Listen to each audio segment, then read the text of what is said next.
Hi friends, welcome back to my channel your online teacher. നമ്മുടെ അക്കൗണ്ടൻസിയിലുള്ള ഒരു ചെറിയൊരു പ്രോബ്ലമാണ് ഹിഡൻ ഗുഡ് വില്ല് കണ്ടുപിടിക്കുക എന്നുള്ളത്. ഹിഡൻ ഗുഡ് വില്ല് കണ്ടുപിടിക്കുക എന്ന് വെച്ചാൽ ഭയങ്കര സിമ്പിളാണ്. കാര്യം ആൾ ഒളിച്ചിരിക്കുകയാണെങ്കിൽ കണ്ടുപിടിക്കാൻ ഭയങ്കര എളുപ്പമാണ്.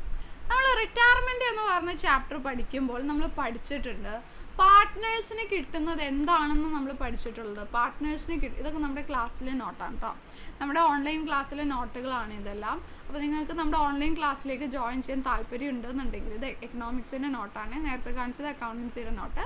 അപ്പോൾ നിങ്ങൾക്ക് നമ്മുടെ ക്ലാസ്സിലേക്ക് ജോയിൻ ചെയ്യാൻ താല്പര്യം ഉണ്ടെന്നുണ്ടെങ്കിൽ താഴെ കാണുന്ന വാട്സപ്പ് നമ്പറിൽ ജസ്റ്റ് ഹായ് +2 മെസ്സേജ് അയച്ചാൽ മതി. കംപ്ലീറ്റ് ഡീറ്റെയിൽസ് നിങ്ങൾക്ക് കിട്ടും. ഇനിയിപ്പോൾ നമുക്ക് ഒട്ടും സമയമില്ല, ക്രിസ്മസ് എക്സാം എത്താറായി, പബ്ലിക് അത് കഴിഞ്ഞാൽ പിന്നെ അപ്പോൾ തന്നെ പബ്ലിക് എക്സാമാണ്, നമുക്ക് സമയം വേസ്റ്റ് ചെയ്യാൻ വേണ്ടിയിട്ടില്ല. അപ്പോൾ പ്രോബ്ലം തിയറിയും ഒക്കെ വളരെ സിമ്പിളായിട്ട് ഇതേപോലെ ഡയഗ്രത്തിൻ്റെ ഹെൽപ്പോട് കൂടിയും ഒക്കെ വളരെ ഡീറ്റെയിൽ ആയിട്ട് നമ്മുടെ ക്ലാസ്സിൽ നമ്മൾ പഠിപ്പിക്കുന്നതാണ്.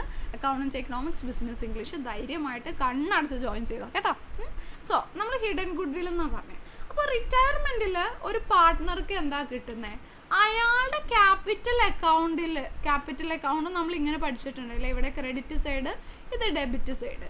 സോ ഈ ക്രെഡിറ്റ് സൈഡിൽ എന്തൊക്കെ ഉണ്ടാകും? റിസർവ് ഉണ്ടാകും, ഗുഡ് വിൽ ഉണ്ടാകും, പ്രോഫിറ്റ് ഉണ്ടാകും, അക്യൂമുലേറ്റഡ് പ്രോഫിറ്റ് ഉണ്ടാകും, റീവാലുവേഷൻ പ്രോഫിറ്റ് ഉണ്ടാകും, അങ്ങനെ ഒരുപാട് കാര്യങ്ങളുണ്ടാകും.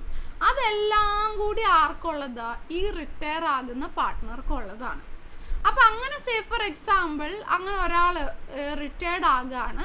അപ്പോൾ റിട്ടയർഡ് ആകുമ്പോൾ അയാളുടെ ക്യാപിറ്റൽ അക്കൗണ്ടിൽ 2 ലക്ഷം രൂപയാണ് അയാൾക്ക് ഉള്ളതെന്ന് വിചാരിക്കാം. ഡ്യൂ, ഇതാണ് അയാൾക്ക് കിട്ടാനുള്ളത്. ഡ്യൂ എന്ന് വെച്ചാൽ അയാൾക്ക് കിട്ടാനുള്ള എമൗണ്ട് 2 ലക്ഷം രൂപയാണ്. പക്ഷെ ഫേം എന്ത് ചെയ്യുന്നു?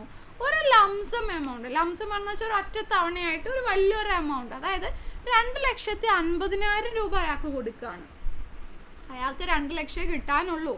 പക്ഷെ അത് എന്ത് പറഞ്ഞുകൊണ്ടാണ് കൊടുക്കുന്നത്? ഫൈനൽ സെറ്റിൽമെൻറ്റ് എന്ന് പറഞ്ഞുകൊണ്ട് 2,50,000 കൊടുത്താൽ ഇവിടെ എത്ര അധികം കൊടുത്തു? 2 ലക്ഷമാണ് കിട്ടാനുള്ളത്. കൊടുത്തത് 2,50,000. സോ അധികമായിട്ട് എത്ര കൊടുത്തിട്ടുണ്ട്? 50,000 അധികമായിട്ട് കൊടുത്തിട്ടുണ്ട്. ആ 50,000 എന്ന് പറയുന്നതാണ് എന്ത്? ഹിഡൻ ഗുഡ് വില്ല്. ഓക്കെ, അതാണ് അവിടെ ഒളിഞ്ഞിരിക്കുന്ന ഗുഡ് വില്ല്. 50,000 ആണ് ഗുഡ് വില്ല്. സിമ്പിളല്ലേ, വേറെ പ്രത്യേകിച്ച് ഒന്നും ചെയ്യാനില്ല അല്ലേ. അധികമായിട്ട് എത്ര കൊടുത്തു എന്ന് ജസ്റ്റ് മൈനസ് ചെയ്ത് കണ്ടുപിടിച്ചാൽ മതി. സോ ക്ലാസ് മനസ്സിലായെന്ന് വിചാരിക്കുന്നു. മനസ്സിലായോ എന്ന് താഴെ കമൻറ്റ് ചെയ്യുക കേട്ടോ. ഓക്കെ, ചാനൽ സബ്സ്ക്രൈബ് ചെയ്യാത്തവരുണ്ടെങ്കിൽ സബ്സ്ക്രൈബ് ചെയ്യുക. Thank you.